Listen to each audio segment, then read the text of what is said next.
On the day of my wedding to Noah, his sister created a commotion by threatening to leap from a building.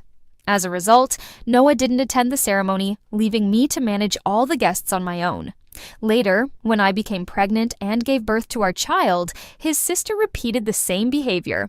Once again, Noah abandoned me, and ultimately, everything ended in tragedy. Then, fate granted me another opportunity, and I found myself back at that tumultuous wedding. Unlike my previous life, I didn't plead with Noah not to leave. Instead, I quietly adjusted his suit and offered a gentle reminder to be cautious on his journey. Noah took my hand, filled with remorse, and apologized, explaining that Isabel needed him. His sister, whom he cherished deeply, demanded a great deal from him both materially and emotionally. Even though I was aware that Isabel wasn't genuinely intending to commit suicide, Noah still departed from the wedding, leaving me alone. I changed into a dress for the toasts and went out to entertain the guests. The wedding concluded entirely before Noah returned. Isabel had taken some pills, but she was fine now. I spoke softly, showing understanding and grace, reassuring her that everything was all right. We were married, so Isabel was now like my sister. I reiterated softly with understanding and grace that it was okay. Since we were married, Isabel was essentially my sister. Hearing this, Noah's body tensed, and his expression became subtly complex. In my previous life, I had entered this marriage without fully understanding that I was merely a facade for the brother and sister. Noah and his sister shared an unclear relationship that was hard to explain. They had the same father, but different mothers, and grew up together under one roof. Isabel had always been heavily reliant on her brother. She meddled in his romantic life and eventually interfered with any female friendships he attempted to form. Their father couldn't tolerate this and arranged for Noah and me to marry. To protect his sister's reputation, Noah reluctantly agreed to marry me. After our marriage, the siblings became inseparable. Several times, when I was away, they would share the same room at night. Isabel's father insisted that family scandals should not be exposed, pressuring me not to divorce his son. I endured over 1,000 challenging days in this frustrating marriage. Then, I became pregnant, hoping things might improve, but Isabel's behavior became increasingly reckless. Miag, my second trimester, Isabel's actions nearly caused me to miscarry several times. Finally, when it was time to give birth, on the day my water broke, Isabel intentionally called Noah away, leaving me alone in a remote area without cell signal. Ultimately, both my baby and I lost our lives. Fate had played a cruel joke on me, bringing me back to the beginning. After the wedding, we returned home. Isabel was sitting barefoot in the living room. When Noah saw her, he immediately became concerned. "Isabel, why aren't you wearing shoes? What if you catch a cold in this weather?" He warmed her feet with his hands. Isabel gave me a triumphant glance. I smiled and turned back to the room, realizing that this wedding night, which was meant to be mine, belonged to Isabel instead. As expected, that night Noah didn't return. He was preoccupied with comforting his sister. The next morning, the housekeeper prepared breakfast. When I stepped outside, I saw Noah feeding Isabel milk. Isabel, now in her 20s, looked up and said in a sweet voice, "Brother is the best." Seeing me awake, Noah quickly poured me a cup of milk as well. "Mia, come have breakfast," he called. I sat down beside him and reached for a piece of toast, but Isabel snapped at me. "That's the toast my brother made just for me. You can't have it." I obediently put it back, causing her to become even more smug as she stabbed her knife into the bread, creating a sharp sound reminiscent of how she had tormented me in the past. Without hesitation, I stood up, tipping both her and the plate over. Isabel didn't see it coming and began to cry instinctively. With the feeding gone, I said coldly, "I'm leaving. You enjoy your time with your sister." Noah was stunned by the sudden change in my previously complacent demeanor. "Where are you going?" he asked awkwardly. I grabbed my bag and flashed a standard smile. "To work, of course. Since the Debois family views me as a facade, I might as well use this as a stepping stone. Isabel's father provided me with shares and money when we married, and those are valuable assets. I needed to strengthen my position by taking advantage of this opportunity." When Isabel's father saw me at work, he was surprised. "Mia, you've got a month off for your honeymoon. Why not go somewhere with Noah?" I saw through his insincere smile. In my past life, he had threatened to kill my parents if I dared to divorce him. To conceal his daughter's disgrace, he had sacrificed others' happiness. The Dubois family truly had no virtuous members. But now, I simply gave a sweet smile. "Dad, I'm just thinking about how hard you work, and I wanted to help out." He was delighted, saying, "My kids aren't as capable as you. Your new office is renovated. Let the secretary know if you need new furniture." "Thanks, Dad." Back at the office, my assistant brought me tea and casually mentioned, "I just saw Noah book 2 tickets to Disneyland in Japan. You're really lucky." I maintained a calm exterior. The tickets were definitely not for me. He was likely planning to make amends with his sister. I closed my files and instructed, "Don't let the chairman know about the tickets."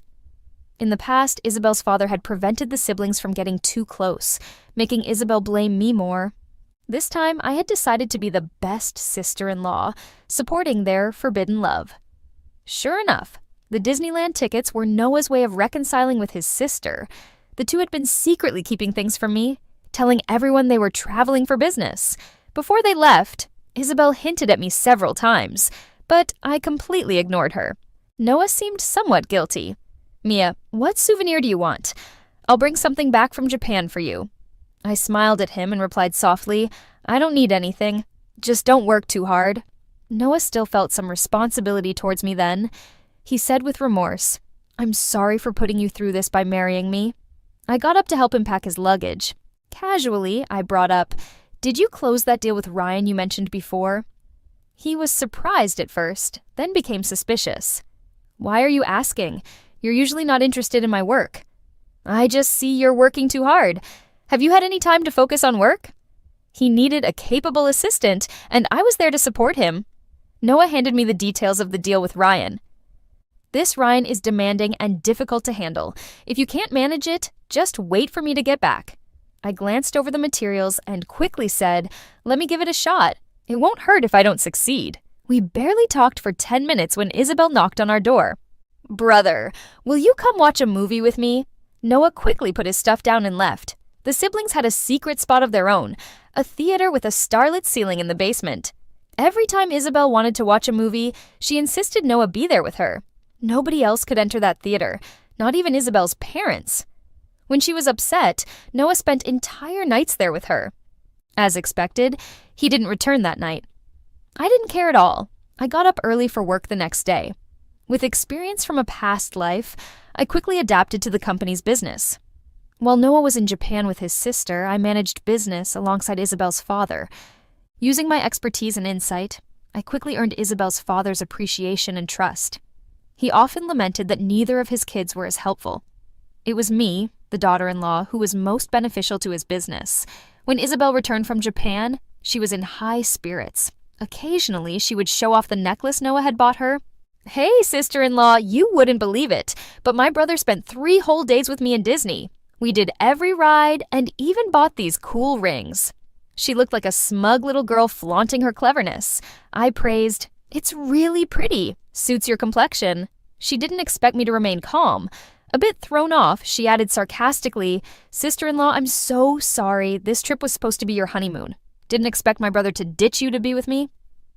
I closed the file in my hands, turned, and said seriously, "It's no big deal, sis. Anything you want, I won't compete for, but the things I want, I'll make sure your Dubois family compensates for them bit by bit." Isabel couldn't keep boasting in front of me alone. After strutting around for a while, she left, and from then on, a subtle triangle formed in our home. I pretended to be tolerant and oblivious while she acted out constantly, trying to secure her place in her brother's heart.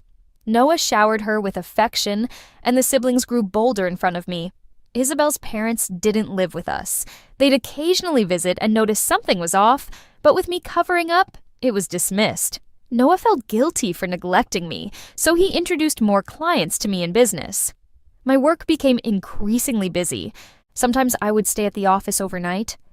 Isabel's father wasn't in the best health, often visiting the hospital. I stayed by his side, assisting with everything, registering, getting medications, seeing the doctor. Even the doctor praised, "President Noah, your daughter is very considerate." Isabel's father's smile froze, thinking his own daughter only knew how to whine and fuss. How could she be as thoughtful as me?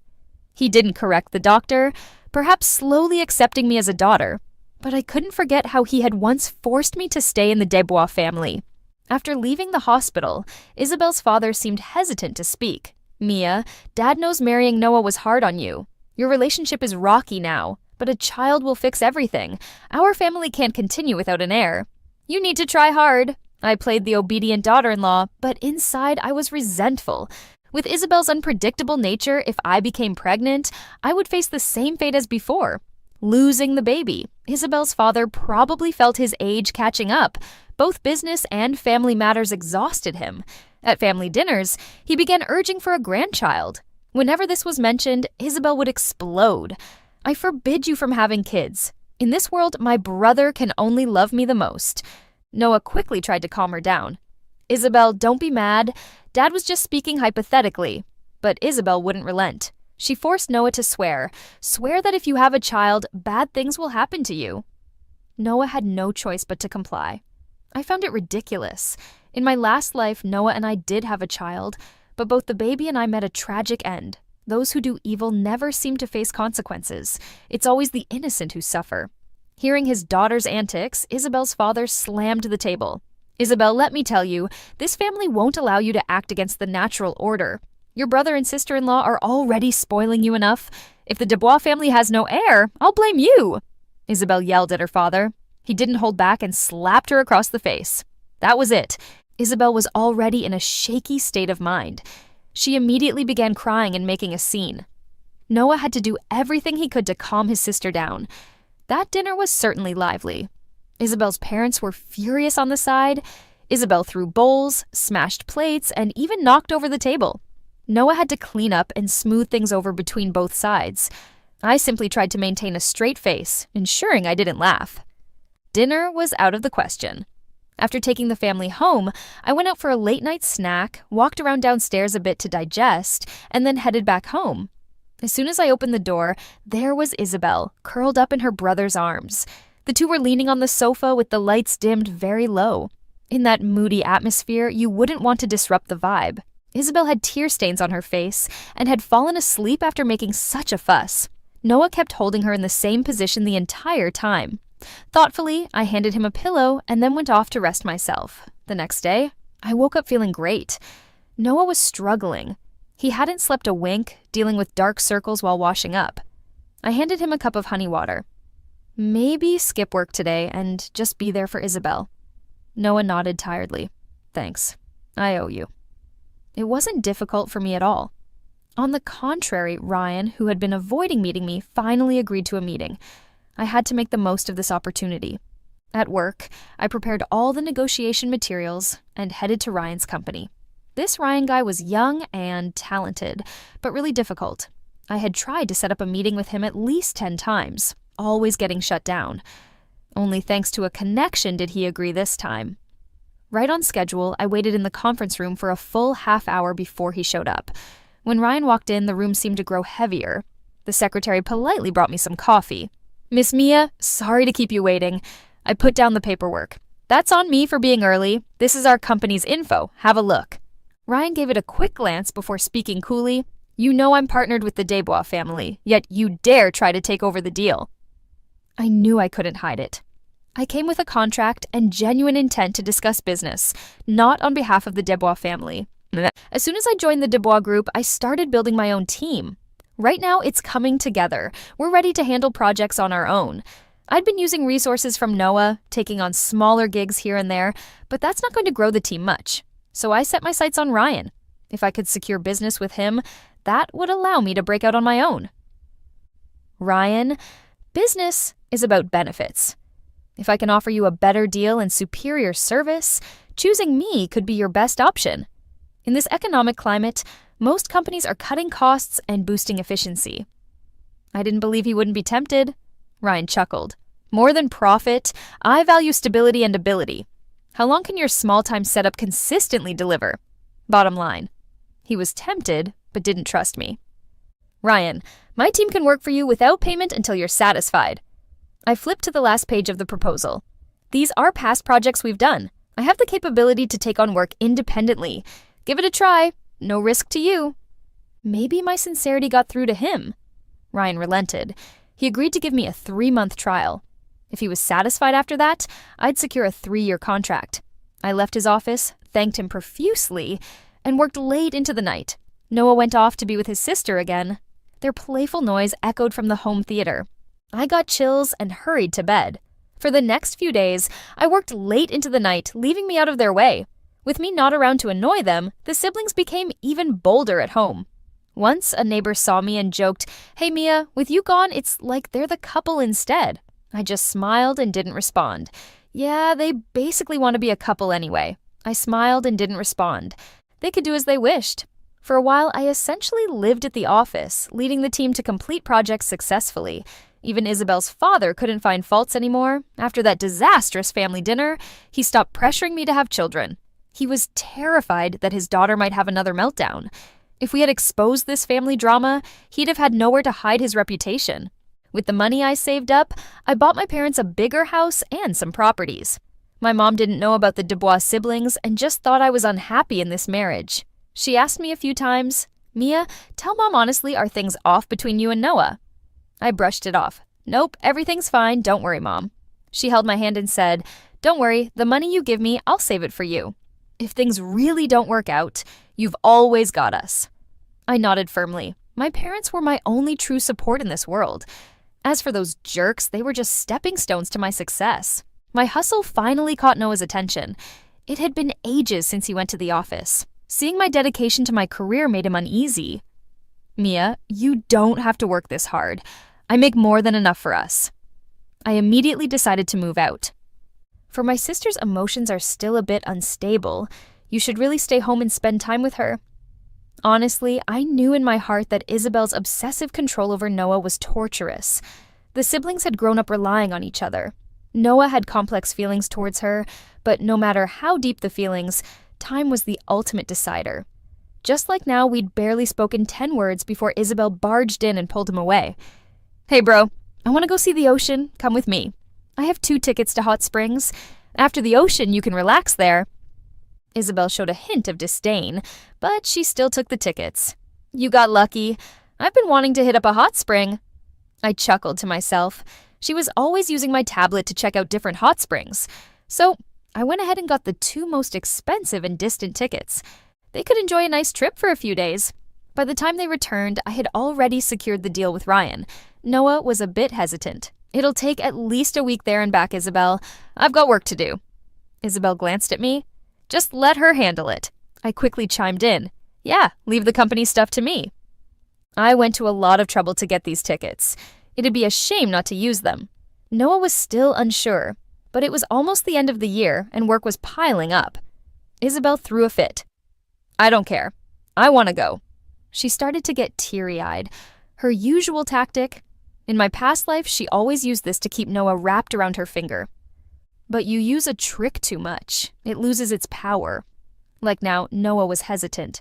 "Isabel, I'll take you after I finish this busy period, okay? It's too much for Mia alone with all the year-end stuff." That one considerate-sounding sentence flipped Isabel's switch. She was used to controlling her brother and having the obedient Noah. I sighed. What a waste. If you're not going, I'll just give the tickets to someone else. Isabel shot me a deadly glare. "Who said we're not going?" She grabbed Noah's hand and the tickets, moving to the window. "If you don't come with me, I'll jump right now." Noah panicked. He hurriedly apologized and promised to take her on a week-long trip. They left without informing Isabel's parents. With me covering for them, nobody would find out. This week also happened to be the last week I had planned with Ryan. My team and I had already delivered a perfect proposal ahead of time. We secured a 3-year deal with him. After signing the contract, he made the first payment. With that startup money, I had the confidence to break away from the Dubois family with my team. My secretary, knowing my intentions, cautiously asked, "I noticed the office building next door is looking to lease. Should we check it out?" I put down my pen. No rush. There's still a big surprise yet to come. In my past life, my death had become a cover for the siblings' illicit relationship. After I died, Noah claimed he was too heartbroken to marry again. Isabel moved into our marital home under the guise of comforting her grieving brother. They lived more like a couple than many married people, minus the children. They were thriving. In this life, I leveraged the Desbois family to obtain resources and build my own venture. One day, I would leave after they paid the price. Isabel's father was hospitalized with bronchial inflammation. I brought soup to the hospital daily. "Where are Noah and Isabel? Haven't seen them around lately?" he asked. I looked troubled. Maybe they are busy with something. Isabel's father was somewhat suspicious and said angrily, "That's not how it should be. You're his wife. How can you not keep an eye on your husband?" I thought quietly to myself, "Isn't it you, as their dad, who failed to keep an eye on them?" Isabel's father sighed. "Can't count on him for anything with the company." I hurriedly served him some soup. "Don't worry, I've got the company covered." I pulled out a proposal from my bag. With the year-end approaching, I made an event proposal for the company. The Desbois Group hosted a big client appreciation event every year. It had to be a classy and lavish affair. "How about we hold it at the Hot Springs? There are star-rated hotels and beautiful scenery. After the event, folks can relax and enjoy the hot springs." Isabel's father, who was getting on in years, didn't have the energy for this. Trusting me, he gave me full authority to organize it. Then I prepared the guest list and booked the hotel and hot springs. I timed it perfectly to catch the siblings still enjoying their vacation. On the big day, I arrived early at Hot Springs. The place featured co-ed bathing with slots for 30 guests at a time. I made sure to schedule around when Isabel and her brother were soaking. I arranged for the hotel manager to clear the area and send out the tickets to Desbois Group's key partners. Ryan was included in the mix, and so I led a group into the siblings' secret spot at the hot springs. Seeing his kids in such a scene, Isabel's father passed out on the spot. The partners were stunned. Everyone had been aware of the rumors surrounding the Desbois family, but kept quiet out of politeness. Now they had the full story to share later. The Desbois family quickly became the town's biggest joke. Ryan crossed his arms and watched the drama unfold with amusement. Isabel came running out of the hot springs, wrapped in a towel, ready to attack me. "You witch! You set me up! I'm gonna beat you today!" Noah quickly stepped in to hold his sister back. It took a lot of effort, but he finally managed to calm her down. I put on a sad face. "Isabel, I treated you like my own sister, and I can't believe you'd do something like this. No matter what, you and your brother are related.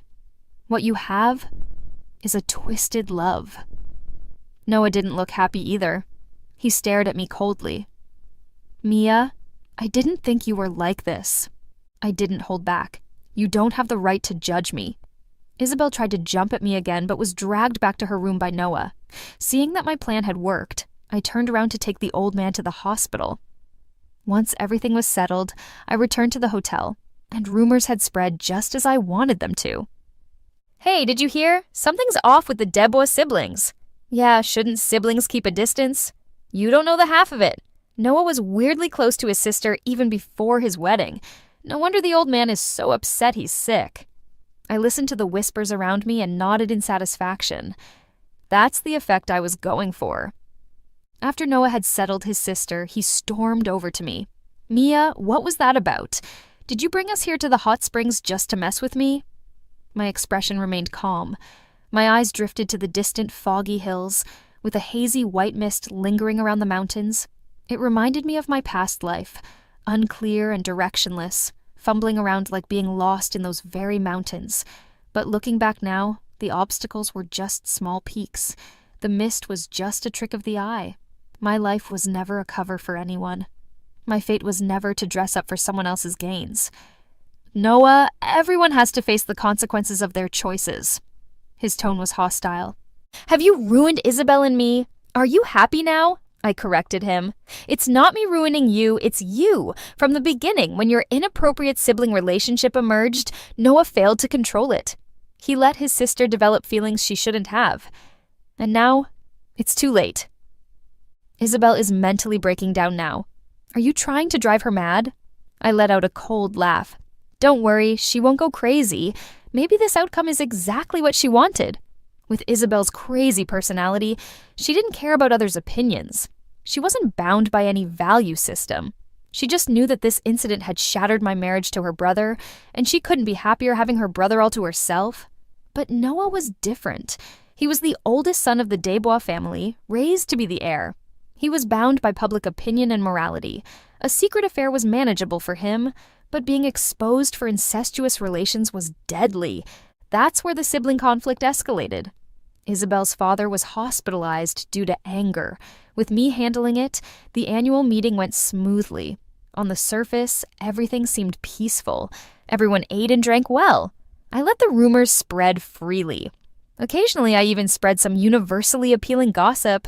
In short, I wanted this situation to blow up all at once. After finishing all of this, I finally relaxed. I ordered a cup of tea at the hotel and admired the mountain view. Miyagi this season, the mountains were stunning. Trees were covered with white frost, appearing like snow-capped peaks from afar. Suddenly, someone sat across from me. I turned to see Ryan. His tone held admiration. "Decisive actions hitting the bullseye. You're quite brave." "Thank you, Ryan." He took a sip of tea. "The best white tea is locally grown and never sold outside." He glanced at my cup thoughtfully. I turned to the waiter and got him a cup, just like mine. "Yeah, the white tea is limited and never sold outside, but I own the place, so I can treat Ryan to some." Ryan didn't look surprised at all. From the moment I first sought him out, he understood what kind of person I was, keeping a calm heart, sweet-talking, and using ruthless tactics. That's what I learned after a near-death experience. "After all this, you and Noah's marriage is over, right?" I laughed. "We never got the marriage certificate. It was all to appease his darling sister. When we were getting married, Isabel insisted we leave out the legal binding, even threatening with her life to stop it, and that's how it got postponed. Now, it's saving me a lot of trouble." Ryan gently waved his hand over the steam above his cup, as if trying to grasp something intangible. He had a naturally calm and composed face, eyes that sparkled like stars in a sea of green. They were cold when observing, though you could catch a flicker when he spotted prey. "So you're single now, huh?" I shrugged. Being single isn't the most important thing for me. Ryan smiled warmly, taking a card from his pocket. "But it matters to me." The card had his private number, never shared before. It signified we could take things further. With that, Ryan left, knowing just the right moment to stop teasing. I finished my tea and went upstairs to see Isabel. She was lying in bed while Noah coaxed her to eat some porridge. "Isabel, please eat something. Your brother's asking you." She stubbornly kept her mouth shut. As soon as she saw me, she spat venomously. "Get lost, you whore." I clapped my hands 6 times. "No offense, just reminding you two, your dad's in the hospital. Maybe check on him. Isabel's dad had just pulled through a rough spot.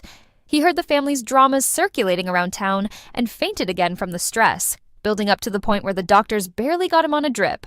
When he came to, he said, 'I can't go on feeling like I've let the Dubois ancestors down. The Dubois family's messy affairs are a joke in the circle,' talking about them for weeks." I couldn't say I wasn't amused. After everything went down, I quickly packed my stuff and moved back in with my parents. They completely supported me, urging me to cut ties with the Dubois family. After Isabel's father fell ill, he stopped managing the company. Noah had to step up, but he was rusty, and his sister was somewhat clingy, so he couldn't focus. The company's business plummeted rapidly. Noah had no choice but to swallow his pride and ask me to help out, but I had already set up my own venture next door. I established my own office and started a company, bringing over most of the clients from the Dubois days. Now, they were my clients. "Noah, when you used me back then, you had to know this day would come. Mia, no matter what, without the Dubois family, you wouldn't be here. Just this once, could you help me out? Help me. When you killed me last time, was that help? I didn't hold back. I told him to leave." After that, I didn't keep tabs on the Dubois situation, just heard the company was doing badly. Noah couldn't keep it afloat and sold it cheaply. My life took a completely new turn. I achieved wealth, status, and a thriving career. Now I could do whatever I wanted. Ryan had been hanging around my company a lot, inviting me to dinner under the guise of business talks. Even my secretary noticed. Does Ryan like you?" I just smiled and said nothing. Guys can be superficial with their affections. Now that I'm successful, he's interested. Maybe it's just curiosity, seeing a woman make it big. I neither chase nor reject. Don't shun kindness, but don't beg for love either. If I ever consider marriage again, I'm going to think it through. Ryan was patient, bringing me into his circle with resources and introducing big shots to expand my business. And I was doing my part to help him out whenever I could. Mutual benefit was the key to a lasting relationship. Finally, he couldn't hold back and asked, "What do you really want?" I thought for a moment and seriously asked, "Ryan, if I enter your circle as your woman, enjoying your resources, what happens if we split? Do those resources vanish too?" He was speechless because the answer was yes. Relationships are fragile. Like before with the Debois family, I lost my worth and no one cared if I was gone. I want to be valuable myself, not reliant on someone else for my place. That's what hit me when I got a second chance. Ryan's interest comes because I'm already valuable. I've earned a spot where he notices and likes me. Ryan said, "Your career goals don't clash with my feelings." I looked to the sky. The mountains were the same, misty and moonlit. The scenery was unchanged, but my perspective was. I used to see heavy fog. Now it was a beautiful moonlit mountain. Maybe Ryan doesn't get what I'm after. Love that's a match, equal capability, or the guts to meet at the peak. These were choices I couldn't make in my past life. That night in the wilderness with my child, I saw the mist rolling over the mountains, flowing into the endless moonlight. I realized the universe was saying, even when trapped, I could fight to survive. Ryan's a great partner, but not the one. So he kept asking, what am I really after? I had always been chasing the freedom to choose.